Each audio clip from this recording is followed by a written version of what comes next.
No love from my father. No warmth from my stepmother. Forced to marry in place of my younger brother. And my groom? A cold, dangerous man with a disability. Yep, that's my current situation thanks to transmigrating into a novel. In the book, the original Julian Gray was nothing more than cannon fodder. He was sent to marry Lucian Blackwell, the disabled and fearsome uncle of the male lead Ethan Blackwell, and the story's main villain. Betrayed by his family, mocked and belittled by the Blackwell family, and completely neglected by his cold husband, the original Julian Gray's already fragile heart twisted beyond repair. He spiraled into darkness. Desperate for affection, he tried seducing Ethan Blackwell, completely ignoring the fact that he was trying to break apart the main couple. But his tricks were clumsy. Every plan failed miserably. After countless warnings from Lucian Blackwell and the rest of the Blackwell family, he still wouldn't stop. In the end, he was kicked out, left to die in misery. As for Lucian Blackwell, despite being in a wheelchair, he was sharp, ruthless, and terrifyingly competent. He had already taken control of most of the Blackwell family business and was their de facto leader. Of course, that power came with enemies. His two older brothers and their sons were all waiting for a chance to drag him down. Lucian Blackwell was the most dangerous man in the entire story. Unpredictable, vicious, and brilliant. The strongest character, until the author decided to nerf him in the final act by randomly killing him off in a car accident, handing the family empire over to the male lead. And so the story ends with the main couple living happily ever after. Now, I've somehow become that Julian Gray. Same name, same face, same tragic fate. Today, I arrived at the Blackwell family's main residence, bags in hand, to move in and bond with my new husband. The mansion is absurdly massive, lavishly decorated, so beautiful it almost made me forget I'm basically walking into a lion's den. Because moving in here, that's where the tragedy begins. On the surface, the Blackwell family seems harmonious, but behind closed doors, it's full of scheming and backstabbing. Lucian Blackwell's brothers are just waiting for him to slip up so they can take him down. But since Lucian Blackwell is too hard to beat head-on, they decided to target his sexuality instead. They dusted off the old engagement agreement with the Gray family and secretly switched out the intended groom for their unwanted, gloomy eldest son, me. They figured forcing him to marry someone like me would humiliate him. To everyone's surprise, grandfather, Richard Blackwell, agreed. And just like that, I, Julian Gray, the expendable extra, was told to move in early. Unbelievable. Didn't that bargain shopping app say I'm the luckiest person alive? Well, joke's on me. I transmigrated, only to become a tragic side character. Flashback over. I was now standing stiffly in the grand Blackwell family foyer, dragging my suitcase behind me. Someone had opened the door for me earlier, but since then, not a single soul had acknowledged my existence. Everyone just continued going about their business like I was invisible. Not a single glance, not a single hello. As for any actual Blackwell family members, nowhere to be seen. Someone's clearly trying to put me in my place. Was this some sort of silent hazing? A little welcome gift arranged by someone higher up? In front of me, a faint number flickered in the air, almost like it was projected from nowhere. 0%. What the heck is that? My death countdown? I took a deep breath and curled my lips into a cold, insincere smile, like one of those fake Nike logos. You know the one. They've clearly underestimated me. If I'm destined to die in this story anyway, then guess what? No one who pisses me off is getting away unscathed. With that noble cause in mind, I squared my shoulders and strutted forward like I owned the place. My eyes swept across the silent room. Then, with the swagger of a regional manager on a surprise inspection, I raised my hand and waved at the staff. "Good work, everyone. Good work," I called out cheerfully. "Let's pause whatever you're doing for a moment. I have a few words." Some people completely ignored me. Others paused for a second, but still kept doing their thing. Rude. Was I in a room full of NPCs? I cleared my throat. "Hello? Transfer me to a real person, please?" Click-clack. The sharp rhythm of high heels echoed on the marble floor. Someone was approaching. A woman entered, dressed to the nines, makeup flawless, with that unmistakable aura of old money and polished disdain. She looked to be in her 40s and had a posture that screamed, "I own this house and the air you breathe." She gave me a single glance. nostrils practically pointed at the ceiling, then finally spoke, voice dripping with forced civility. "And who might you be? A new servant starting today?" She squinted again, then suddenly widened her eyes in mock surprise. "Oh, wait. Don't tell me. You're Julian Gray?" Her face was a whole performance, like she couldn't believe someone like me could possibly be marrying into the Blackwell family. I stared at her in silence, patiently watching her finish her act. Then, with zero emotion, I delivered my counterattack. "Are you the Blackwell family's head housekeeper?" Pause. Then I added, with a deadpan smile, "Auntie?" Her face twisted like she'd just swallowed a lemon whole. "Julian Gray!" She practically hissed my name through gritted teeth. Turns out the auntie wasn't just any random woman. She was Lucian Blackwell's sister-in-law, the wife of his eldest brother, Philip Blackwell. Name? Catherine Chen. Reputation? Nasty. Sharp-tongued. The type who could pick a fight with a mirror and still win. She looked like she was about to explode and screech at me, until an aged but firm voice finally echoed through the hall. Enough. Grandfather Richard Blackwell had arrived. With just a few words, he shut Catherine up cold and instructed someone to escort me to Lucian Blackwell's room. The villain wasn't home yet. He was still at work. I sat down on the plush sofa, gazing at the elegant decor, and began mentally going through my enemies list based on the book's plot. Let's see. Philip Blackwell and his family. His loudmouth wife Catherine and their arrogant, dim-witted son, Chase. Andrew Blackwell, the second brother, and his household. Polite on the outside, but his wife Lillian is sharp and scheming. Their son Ethan Blackwell, the actual male lead, is capable and charming, which makes him dangerous. Then there's the Gray family, aka my family. A trio of cold-hearted jerks who treated me like a tool and nothing more. And finally, Lucian Blackwell, the big boss villain. Ruthless, vengeful, cunning to the bone. Best not to make an enemy out of him. In fact, given our situation, we're kind of on the same side. If I don't go poking the bear, maybe, just maybe, I can live comfortably for a while. For now, I should behave. I stretched out on the sofa, slowly drifting into sleep. No idea how much time passed, but I was abruptly jolted awake by the sound of the door opening. Someone had entered the room, glided in. He was stunning, like devastatingly handsome, the kind of man who made you feel oddly safe just by existing. He had that classic cold CEO look, broad shoulders, crisp suit, just enough chest muscle straining against his shirt to make you wonder what else was under there. Even sitting in a wheelchair, the man exuded dominance and danger, like a king returning from battle. Lucian Blackwell. In the flesh. I blinked. I had lived for over 20 years and never seen a man this good-looking. My heart thumped against my ribs like a deer trying to escape a cage. Then the wheelchair hummed as he steered it into the room. His voice, low, deep, and magnetic, cut through the air. "You're Julian Gray?" I sat up, smiled sweetly, and said, "Hi, husband." Lucian froze for half a second, as if trying to process what he just heard, then quickly composed himself. "Be serious. We're not married yet." "True," I nodded. "Then, future husband." He sighed, rubbing his temples like I was already giving him a headache. "Come to my study." In the study, Lucian didn't bother with pleasantries. He handed me a folder. Inside, a marriage contract. I skimmed it. The terms were straightforward. An agreement to marry for 2 years, no interference in each other's lives, and a clean divorce afterward. During marriage, we'd remain loyal to one another. No messing around. After the split, he'd compensate me generously. Basically the same deal the original Julian Gray got in the novel. I looked up, just as a number floated in the air. 5%. Huh?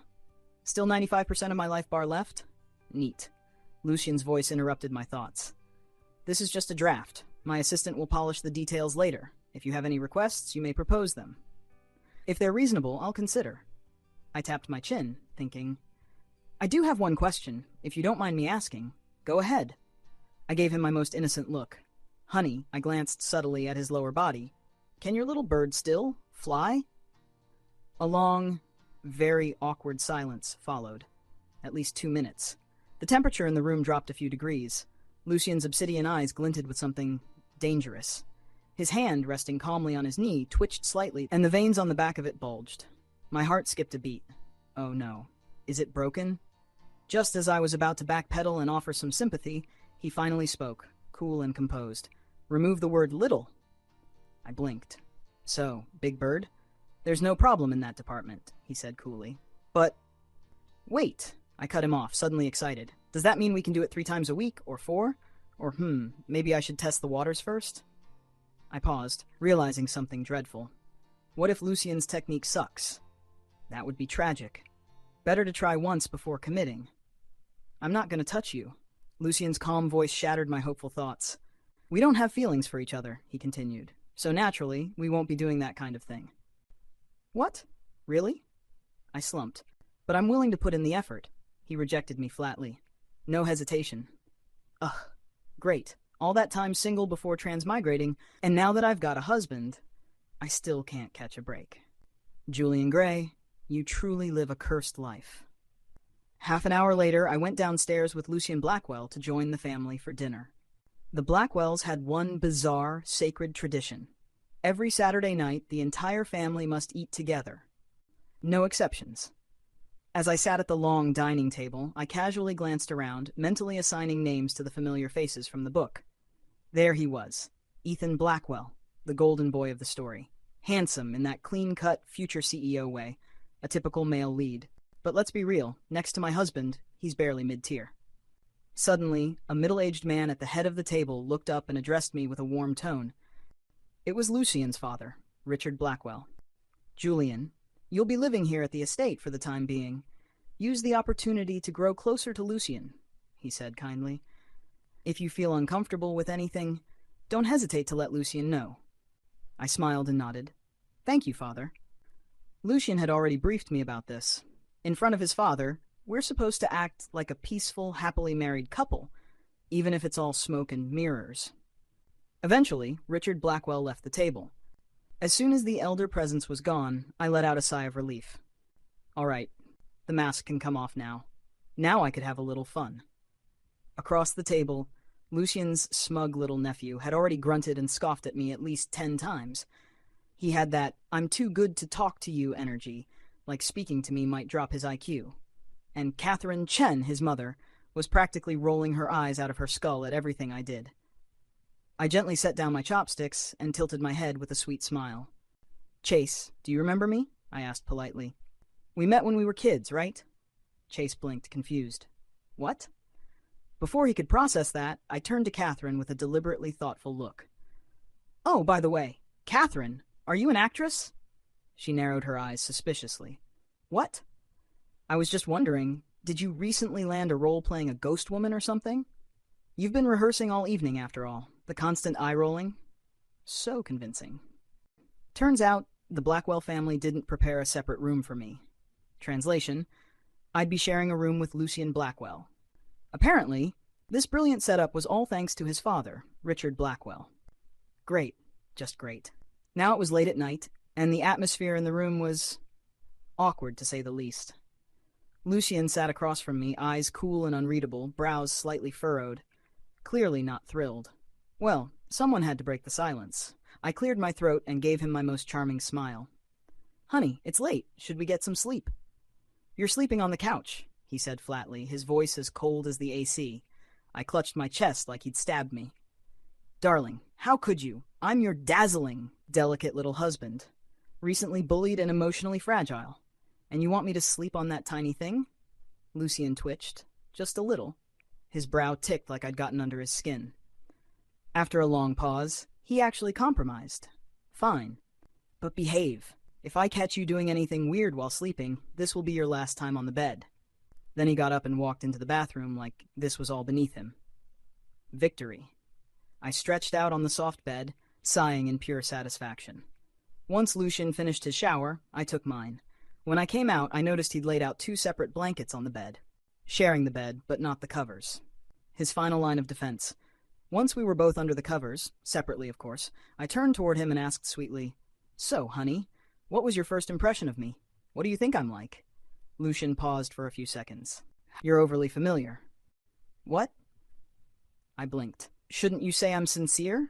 Honest? Reliable? Don't see it. Well, now that I've told you, maybe you'll change your mind. He didn't respond. I rolled over slightly, eyes open in the dark, trying to read his face.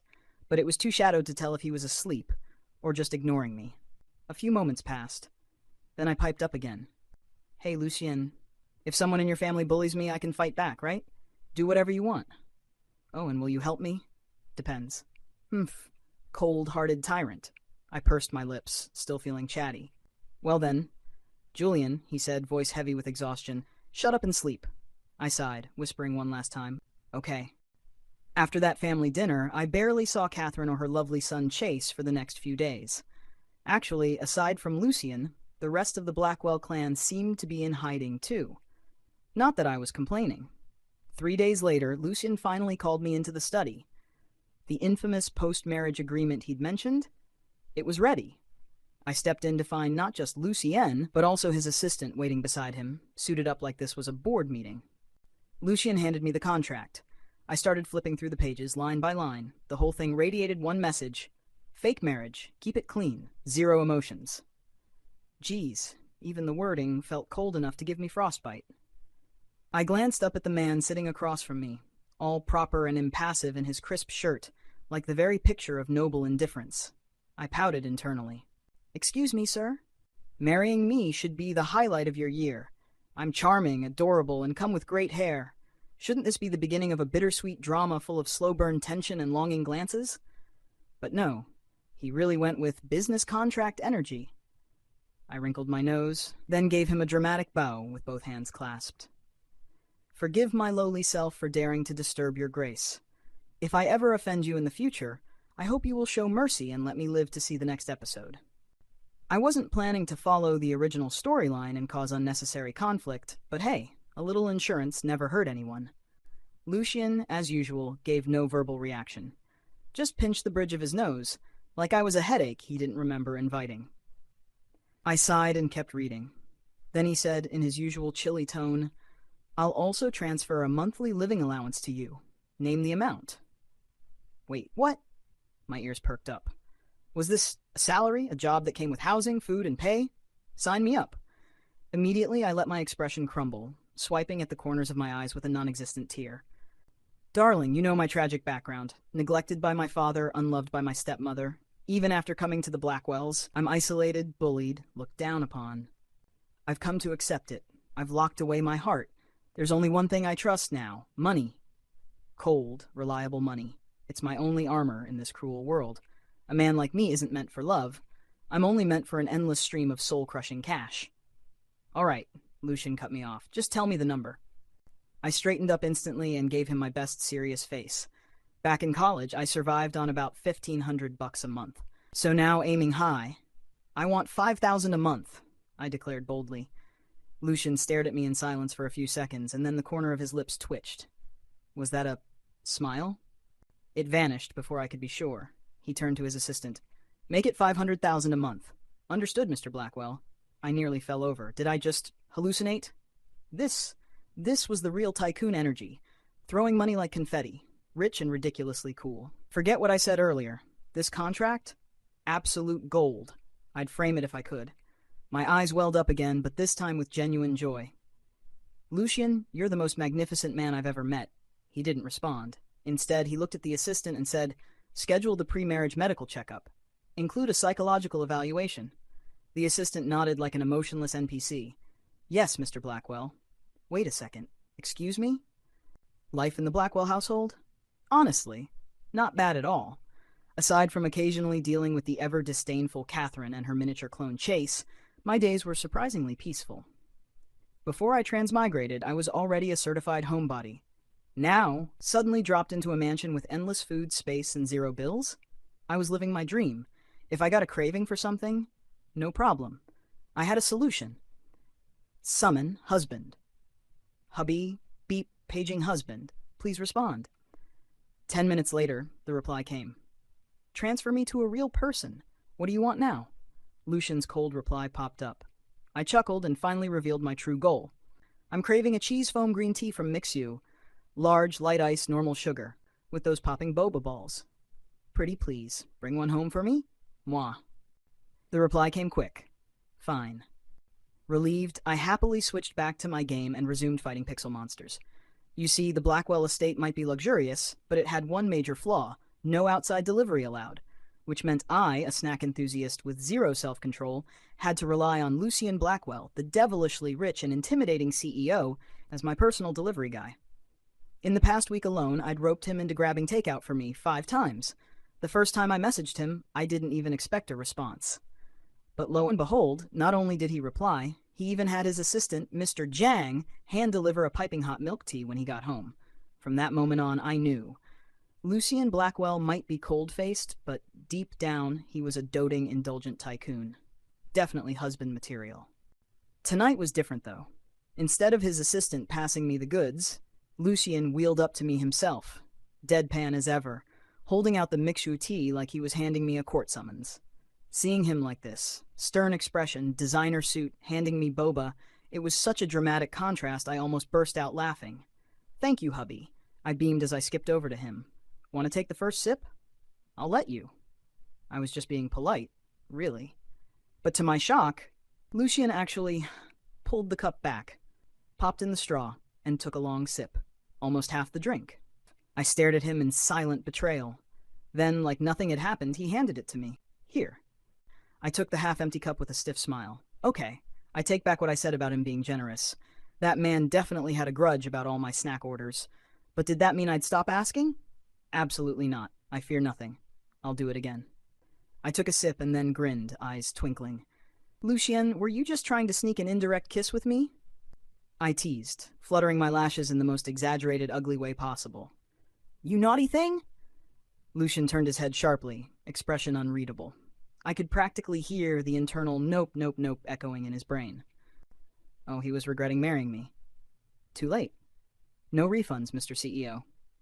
Apparently, someone was jealous of my carefree, food-filled, heaven-on-earth lifestyle, because tonight, Chase decided to start something again. We were all sitting at the dinner table, the usual silent tension hanging thick in the air, when Chase suddenly scoffed and slammed his chopsticks down.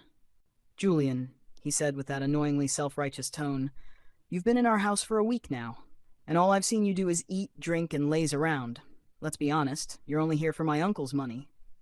He leaned forward like he was exposing some great conspiracy. "You're just a gold digger." I paused mid-bite, lifted my head, and gave him a bright smile. "Oh, nephew," I said sweetly, "you really get me." I even held up my chopsticks like a mic. I mean, if I'm not digging for gold, what should I dig for? Chase looked appalled, then whipped his head toward Lucien. "Uncle, did you hear that?" Lucien, who was calmly sipping soup, didn't even blink. "I have plenty of money." Chase gawked at him. "But uncle, how can you seriously marry someone like that?" Lucien's voice turned cold. "Show some respect to your uncle's spouse." Oh my gosh. I immediately latched onto that, beaming with fake innocence. "Exactly. Chase, how can you be so rude to an elder like me? I'm practically pushing 30.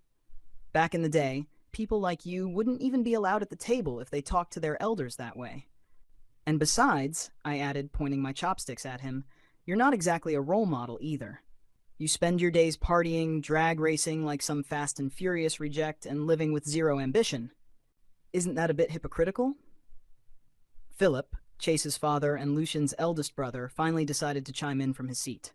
"Chase," he said sternly, "weren't you supposed to be learning at the company with Ethan? You went for 2 days and then disappeared." Lucien added without looking up, "Maybe he realized how embarrassing he is." Chase looked scandalized. The spotlight had turned. He tried to recover. "I told you, office work isn't my strength. Everyone has different talents, okay? Just because I'm not like you doesn't mean I'm worthless." I tilted my head, pretending to ponder. "Sure, but it's just a shame your only talent seems to be disappointing everyone equally." Chase glared at me like I'd kicked his puppy. Checkmate. Dinner ended with him sulking and me winning the round, as always. Later that night, I was lounging in bed, phone in hand, half focused on a puzzle game, when something flickered above me. That dreaded floating number again. 30%. I froze. Wait, what? Already? What had I even done? Nothing scandalous. No broken rules. Yet somehow my endgame progress bar had jumped from 5% to 30%.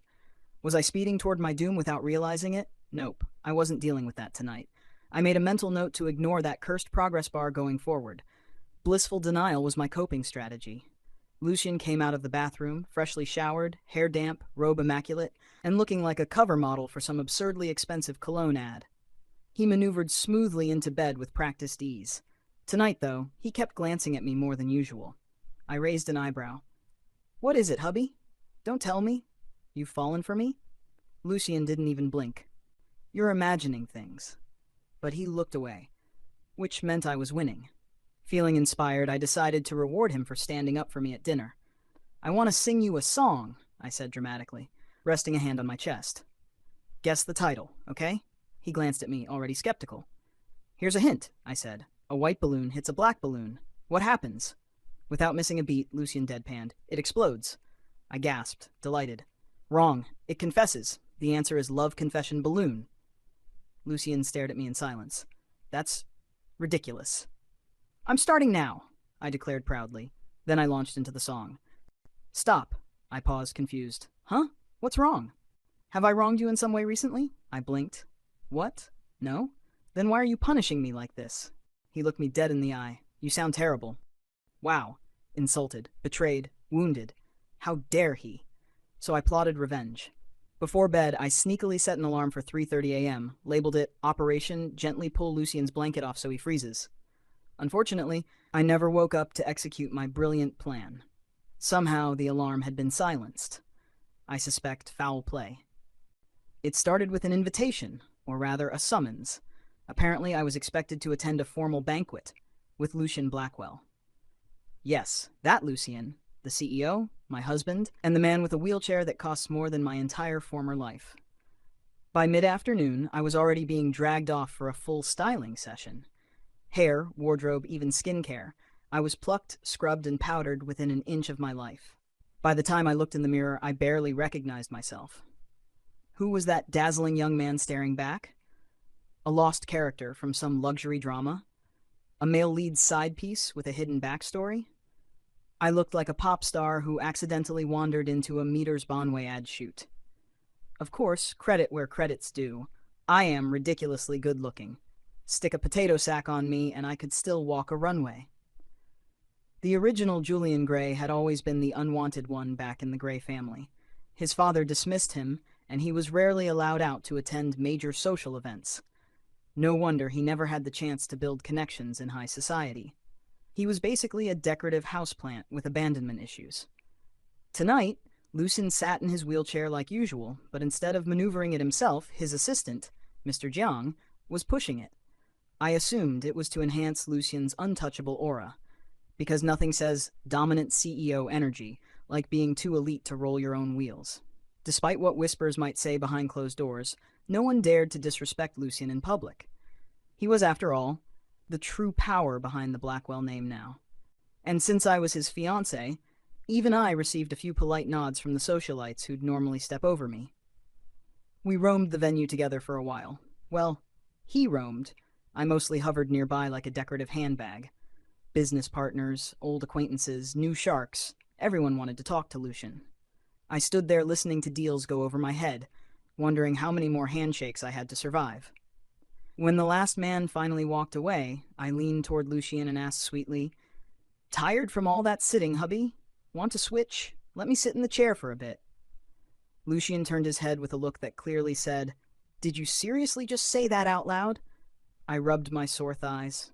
"Or we could just split up for a bit, go solo?" To my surprise, his expression softened a little, and for once his voice was gentle. "All right, if anything happens, call me." "Got it." With a grin, I fluttered off like a butterfly tasting freedom.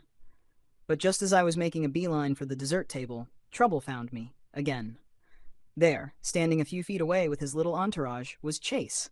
He had the same smirk, same bratty vibe, and a group of equally smug, brain cell deficient friends.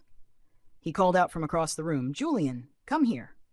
I lifted an eyebrow and casually waved a finger. "No, Chase, you come here." There was a pause. Predictably, his pride lost the battle. Chase sauntered over like he owned the place, arms spread wide as he flopped down on a nearby couch, legs crossed, smirk firmly in place.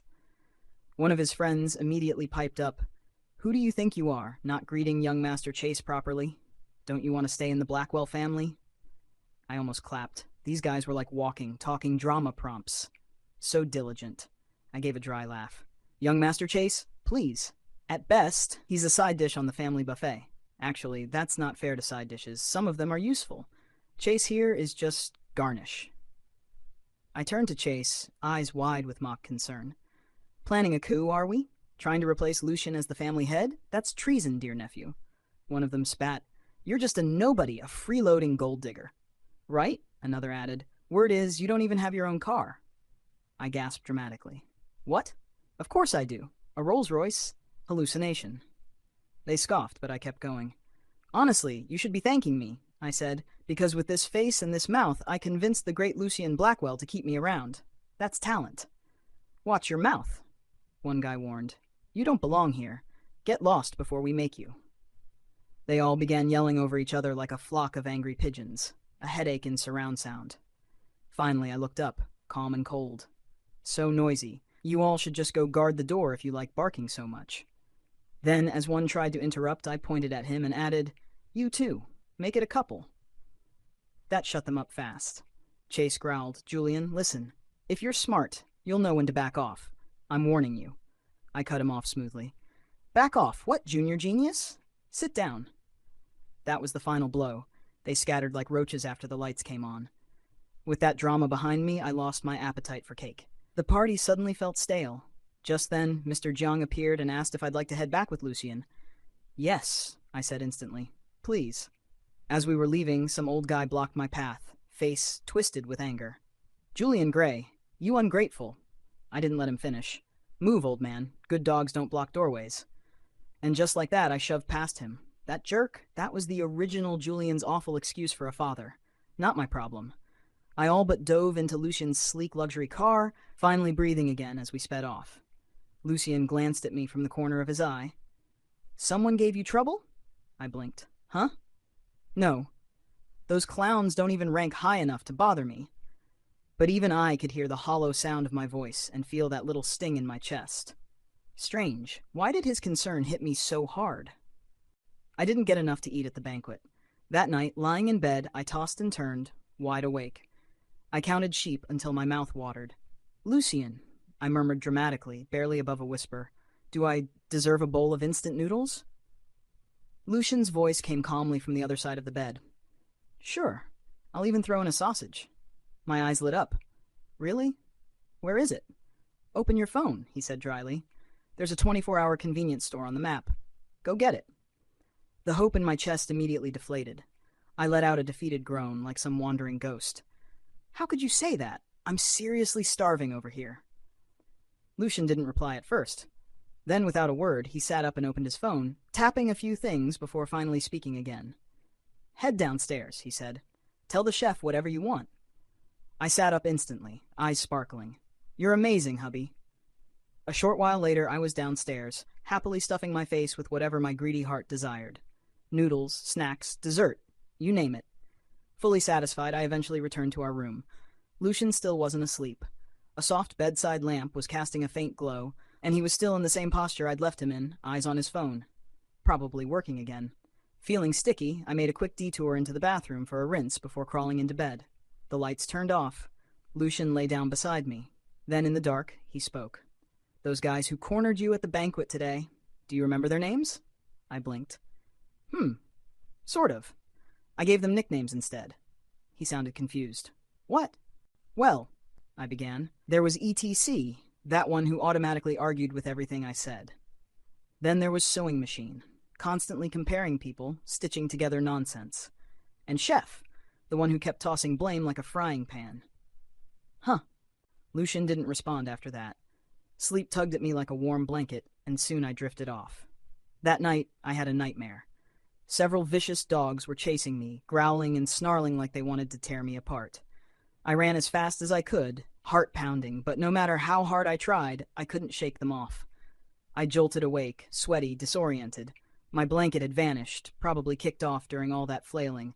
Half asleep and freezing, I instinctively reached for the nearest warm corner and slipped under Lucian's blanket instead. A low, groggy voice murmured beside me. Julian, you. I cracked open one eye. Lucian? Wait, why was he so close? Was I still dreaming? My stomach gave an uncomfortable churn. Guess that midnight feast was a bad idea after all. I whimpered. Lucian, my stomach feels tight. Rub it for me? He didn't answer. Not that it mattered. I was already half asleep again. And then I felt it. A large, warm hand rested gently on my belly. Slowly, carefully, it began to rub small, soothing circles. It was so warm, so comforting, and in that cozy, quiet darkness, I drifted back to sleep with a peaceful smile on my face. I woke up the next morning feeling well-rested and refreshed, but something felt off. I glanced down and realized, wait a minute. The blanket covering me wasn't mine. It was Lucian's. So last night, that wasn't a dream? And Lucian Blackwell, the cold-blooded villain of the original story, the man who was supposed to feel nothing but disdain, actually let me share his blanket? He didn't even push me off the bed? What a man. Truly, a titan of patience and restraint. That evening, I was sprawled across the living room couch, casually scrolling through my phone, when a message notification lit up my screen. It was from the bank. Incoming deposit, 500,000, $500,000. From Lucian. My first ever unearned jackpot. I stared at the number, my jaw slowly dropping before stretching into a wide, triumphant grin. Pure, undiluted joy surged through me, and I couldn't help but shout to the heavens. Life's three greatest blessings: promotion, fortune, and... Before I could finish my glorious declaration, the front door opened with a quiet click. Lucian rolled in calmly on his motorized wheelchair, sharp eyes locking on me. I froze. Right. Forgot my sugar daddy was still in the house. My brain scrambled and I immediately broke into a cringe-worthy freestyle rap. Death stop! Oh yeah! Promotion, fortune, babies by the pair. I turned to him with my most ingratiating smile. Hubby, let's work hard together, yeah? Lucian's brows twitched ever so slightly. Work hard to achieve a medical miracle? I blinked. I mean, never say never. He didn't push the joke any further. Instead, he casually tossed something toward me. I caught it reflexively. A car key? I looked up. Hubby, are you hiring me as your chauffeur now? Lucian pressed his lips together, seemingly unsure how to phrase it. It's your car. Wait, mine? The heavens had opened. Fate had smiled. The sugar daddy gods had answered my prayers. What kind of car? I asked, clutching the key like it was made of solid gold. Rolls-Royce, he replied, as if it were no big deal. My soul briefly left my body. Holy, thank you, hubby. Overwhelmed by emotion, I lunged forward, aiming to give him a big, grateful kiss. I thought he'd dodge. He didn't. So, my lips landed squarely on his right cheek. We both froze. Lucian looked stunned, completely caught off guard. For once, his eternally stoic face faltered. No anger, no scolding, no death glare. Was he okay? Still not believing my luck, I leaned in again and gave him a kiss on the other cheek. Then I said sweetly, Thanks, hubby, I love it. I'm taking this car with me to the grave. Lucian exhaled, trying to sound unaffected. Flattery won't get you more. Today's just one car. But I caught the faint blush creeping up his ears. Success. Then it hit me. A sudden, gut-wrenching realization that wiped the smile clean off my face. Lucian noticed. What's wrong? I don't have a driver's license, I whimpered. He stared at me in silence. For a long time. I gave him my best pitiful puppy eyes. And in my heart, I silently added, Hubby, I may not know how to drive, but I'm very good at riding in style. So, we were moving out. When I first heard the news, I was thrilled. Sure, the Blackwell family estate was luxurious, but when the halls were filled with people I'd rather not see, Catherine and her miniature menace Chase in particular, it sort of ruined the vibe. A palace is still a prison if you're forced to live with jerks.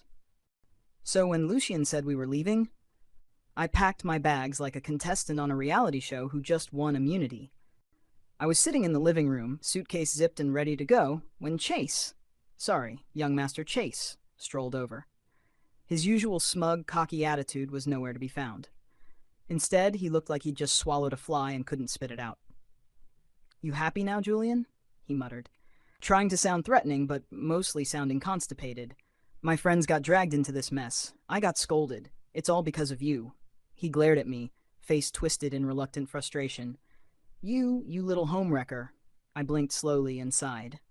Chase, listen, you're still young. There's hope for you yet. Don't give up on therapy. With that, I slung my backpack over my shoulder and practically skipped out of the mansion. Our new home? A massive modern villa. Sleek design, warm lighting, and space for days. Basically, every inch of it screamed rich but tasteful, which aligned perfectly with my aesthetics. I wandered around like a curious cat, checking out each room, running my fingers across door frames and windowsills. Finally, I picked a bedroom I liked. It was bright, spacious, and had a huge window with a view of the garden. But just as I was setting my things down, Lucien wheeled in behind me. "We'll be sleeping in the master bedroom," he said coolly, not even waiting for me to argue. I blinked. "Wait, we're sharing a room? Again?" There were at least 10 empty rooms in this place. Why squeeze into one? Lucien didn't flinch. My father insisted. I stared at him. He stared right back. I shrugged. "Fine, I guess. It's getting colder anyway. Sharing a bed sounds practical." That night, I got ready for bed and slid under the covers, only to realize something critical. There was only one blanket. I checked the closet. Nothing. I glanced over at Lucien, trying my best not to look gleeful. "Honey, looks like we've only got one comforter tonight. Guess we'll have to share." Secretly, I was thrilled. If I just happened to roll over in my sleep and cop a feel of his abs, would he even notice? Lucien simply nodded. No protests, no suspicious glances. Just, That night I slept better than I had in weeks. So well, in fact, I completely forgot about my master plan to feel up his muscles after he fell asleep. Sometime in the middle of the night, still half asleep, I realized something. There was warmth pressed up against my back. A firm, steady chest, a heartbeat, a presence. Lucien Blackwell, the cold-hearted villain of the original story, was sleeping right behind me. And I felt safe. Safe enough to drift right back into a dreamless sleep. Just when I was enjoying a few blissfully quiet days in our new home, Chase, yes, that drama-loving, tantrum-throwing nephew, decided to grace me with his presence again. Well, not physically. He texted me. "Julian, don't get too full of yourself. I'm telling you, I'm the kind of guy who always gets revenge when I'm wronged." I stared at my phone screen and sighed. This poor child. So dramatic, so grammatically challenged. I typed back, "Then I guess I've got nothing to worry about since I'm flawless." Then added, "Chase, we've barely been apart a few days and already you're blowing up my phone. Be honest, you missed me, didn't you? You little rascal don't love me too much." That pushed him right over the edge. "Stop making things up. Oh my God, how can someone as narcissistic as you even exist?" I ignored him. Honestly, I wasn't in the mood to argue with a brat whose emotional range hovered between mildly irritated and absolutely unhinged. So I copied and pasted a long, overly poetic wall of text, something I'd seen on a moody teenager's social media post once, and sent it to him, just to mess with his head. It went something like this. "You're special. You're not like other guys I know. You give off this distant, lonely vibe. That push-pull energy, it's intoxicating. It's like there's this invisible shield around you. I want to understand you, but I don't want to break it. You sit there, and I feel like you could shatter at any second. You want intensity, danger, obsession. You crave being consumed, being unraveled." And so on. You get the picture. Satisfied, I locked my phone and tossed it to the side, returning to my book like the elegant menace I am. Hours passed. Honestly, I forgot all about him. Until 3 hours later, when I remembered to check my messages, he'd sent nearly 30 texts. No joke, 30.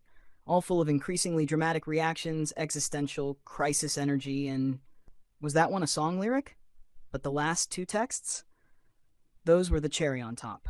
Okay, fine, I'll admit it, you actually have a few redeeming qualities.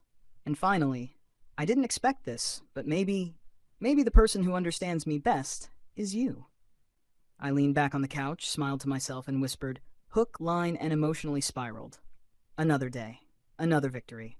Days passed in blissful ease. I'd finally gotten my driver's license, and with Lucien's luxurious Rolls-Royce at my disposal, I was practically gliding through life.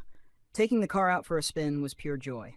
Honestly, the feeling of sitting behind the wheel of something that expensive while blaring music and cruising through the city? Heavenly.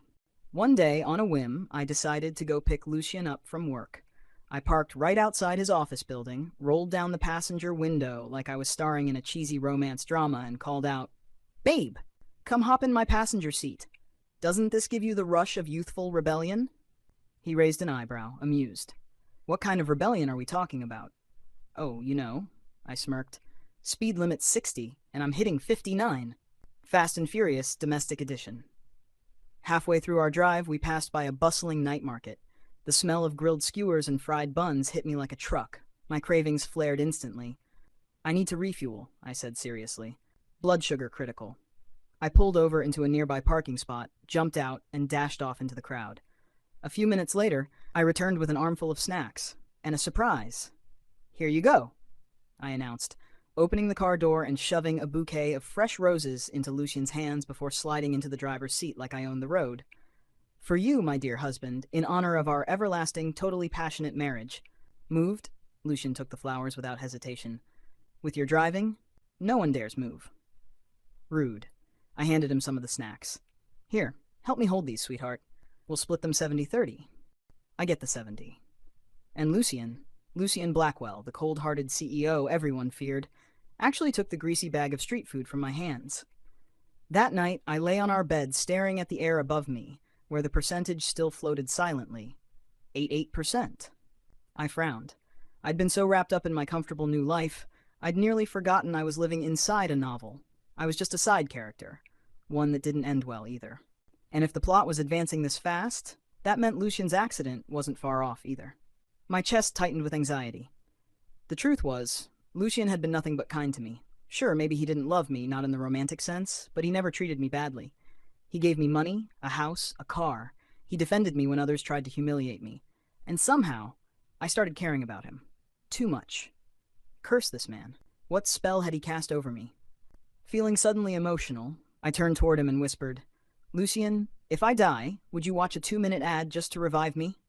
Lucien looked at me like I'd grown a second head. 60 seconds should be enough. I doubt even the underworld wants you. "Excuse you," I pouted, then added, a little softer, "but if I'm gone, take care of yourself, okay? Don't miss me too much." He frowned, clearly sensing the seriousness behind my words. "What are you even thinking? As long as I'm here, no one can lay a finger on you." Tears prickled at the corners of my eyes. "Really? You promise?"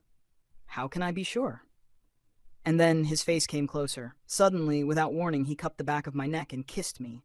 No words, just heat. Fierce, possessive, and intoxicating. His lips were nothing like his personality. Soft, warm, completely overwhelming. I froze, lips slightly parted, and he took that as an invitation to deepen the kiss. It was intense. Hot, desperate, and so real. When he finally let me go, I was dizzy and dazed, my fingers brushing over my tingling lips. Was that a lip friendship certification?" Lucien gave the faintest smirk, his eyes unusually gentle. Then, with one fluid motion, he pulled me into his arms and said, "Husband-level certification. Now sleep." After that night, Lucien started holding me in his arms every time we went to bed. It wasn't just that, either. He'd become downright clingy. All kinds of intimate little gestures started happening on a daily basis. And whenever I looked at him suspiciously or questioned the change, he'd always say something like, "We're husbands. What's wrong with being close?" I mean, technically, yeah. According to our original agreement, we were supposed to act like a loving couple in front of others. Maybe we were just too unfamiliar at first, and Lucien was shy about it back then. Now that he was over it, maybe this was just him leaning into the role. So I stopped overthinking it. After all, I was getting plenty of benefits. I'd already copped several feels of those glorious abs I'd been secretly obsessed with. No complaints here. That Saturday, there was a high-end charity auction Lucien wanted to attend. And of course, I went with him. Truthfully, those rare antiques and luxury items weren't really my thing. I mean, sure, they were expensive, but they didn't exactly spark joy. Game skins and online loot boxes had a tighter grip on my soul. Still, going out to mingle and see the world never hurt anyone. When we arrived at the event, I spotted 2 very familiar faces, Ethan Blackwell and, unfortunately, my darling little sibling Peter. Peter looked excited beyond belief, practically bouncing on Ethan's arm every time a new item came up. And Ethan? Oh, he humored him, lifted his bidding paddle with a little indulgent smile each time. But what really caught my attention was Lucien. Because every time Ethan placed a bid, Lucien immediately raised his own, and won. I leaned closer and whispered, "Babe, why are you buying all this stuff?" Lucien's lips barely curved as he answered flatly, "To keep it out of your sight." Wow. Petty, thy name is Lucien Blackwell. Once the auction ended and the crowd started thinning out, I heard Peter calling after me. He darted over, dragging me aside like he was sneaking around. Lucien and Ethan were still behind us, waiting at a polite distance, but watching closely. Peter looked at me, eyes filled with some blend of guilt and calculation. "Julian, Are you still mad at me? Yeah, I replied without hesitation. He flinched, obviously not expecting me to be that direct. Then, trying to salvage the moment, he put on a wounded expression. I know. That whole marriage swap thing, it was our fault. Me, Mom, Dad, we hurt you. But look, things turned out okay, right? Lucian's good to you. Sure, he's got a disability, but come on, he's handsome, powerful, rich. Your relationship seems loving. Isn't it time to let the past go? Maybe it was fate. Maybe we actually helped create a great match. I stared at him, then said calmly, Nope, not buying it. Me and Lucian being happy has nothing to do with the mess you and your parents made. Don't go taking credit for it. It doesn't cancel out what you did. So kindly take your redemption arc and shove it. Peter blinked, pale and stunned. And really, what happened? Did a mule kick you in the head every day growing up? You make nonsense sound so poetic. Get lost, seriously. I turned to leave. And then, I heard it. A sharp metallic creak above me. A sound that didn't belong in an elegant venue like this. Lucian's voice rang out, urgent and panicked. Julian! Move. Adrenaline surged. I bolted a few steps to the side, then, without thinking, dropped into a slide across the marble floor. Dramatic as hell. Crash! The chandelier above where I'd been standing exploded into a shower of crystal and chaos, hitting the floor with a deafening crash. I looked over at Peter, who had barely dodged the edge of it. He was still frozen, eyes wide. See? I said casually, brushing dust off my sleeve. You do too many shady things. Even the ceiling wants justice. Julian! Lucian's voice cut through the noise, sharp with panic. I turned just in time to see my supposedly disabled husband running. Yes, running. Toward me. I blinked. He skidded to a stop beside me and dropped to one knee, scanning me up and down like he couldn't quite believe I was okay. Are you hurt? Tell me if you're hurt. I looked at him, still stunned. You just ran. Lucian Blackwell, the villain of the original story, the cold CEO in a wheelchair, had just sprinted through a ballroom like a man possessed. He didn't answer my question. I just stared, dazed, and mumbled, Is this a medical miracle? The news spread like wildfire by morning. Lucian Blackwell, head of the Blackwell family, could walk again. To the public, his official statement was that his inability to walk stemmed from psychological trauma. And in that one desperate moment, when he saw his beloved husband in danger, his instincts shattered those mental chains. He stood, for love. But what he told me was another story. His legs had healed long ago. I blinked, stunned. Wait, you mean you've been faking it this whole time?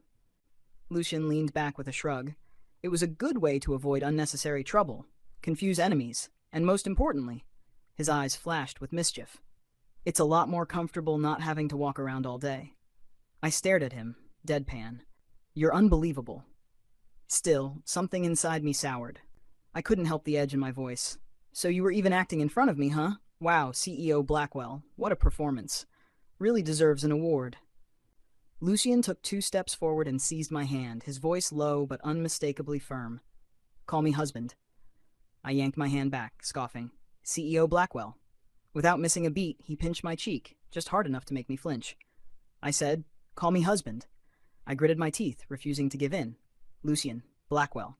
He didn't say a word, just leaned in, and suddenly his lips were on mine.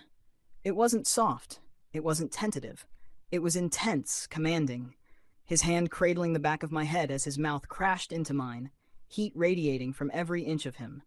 My brain stalled, my knees buckled, and just like that, all my protests scattered like dust in the wind. And just as suddenly, a mechanical voice echoed inside my mind like a system alert. Ding, system boot complete. Host, Julian Gray.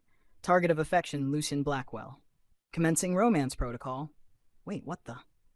His affection rating is already at 100%. What? That damned system. So that's what that percentage bar was all this time? Lucian's feelings toward me? I thought it was my death countdown or something. Jesus, I nearly gave myself a heart attack over that stupid thing. And then, another message blinked across my mental screen. Congratulations, mission complete. Host Julian Gray has been confirmed deceased in the original world. Reward granted, permanent survival in this world. The original soul has been reincarnated. You're now free to live as yourself. Thank you for your service. System logging out. Bye-bye.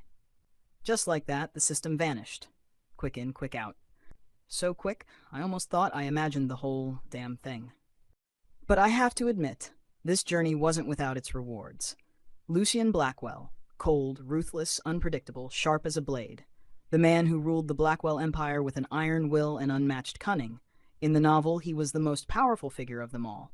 And now, he had completely fallen for me. Not just emotionally. No, Lucian Blackwell had willingly crumbled at the hem of my tailored slacks. I threw my hands on my hips and burst out laughing, smug and victorious. Of course, that same night, I paid the price. Lucian pinned me beneath him, his eyes dark with desire. His hot breath danced against my neck as he spoke, his voice low and hoarse. Honestly, 3 or 4 times a week just isn't enough. Before I could even protest, he pressed kiss after kiss along my shoulder blades. My whole body trembled uncontrollably. I bit down on my hand to keep from crying out. Outside, the night deepened, and inside I was lifted, tossed into the clouds, tumbling helplessly atop soft, sugar-spun skies. If I had any regrets, it was only one. I should never have doubted his stamina. My hand reached out weakly. Someone, say something on my behalf. But he caught my wrist midair and kissed the back of it, fiercely, possessively, making my head spin. By the end, I was too exhausted to even think. My eyelids drooped, and I slipped into sleep. In a dreamlike haze, I felt him press a kiss to the corner of my eye. And then softly, so softly, it almost made my heart ache, he whispered, "Good night, dear."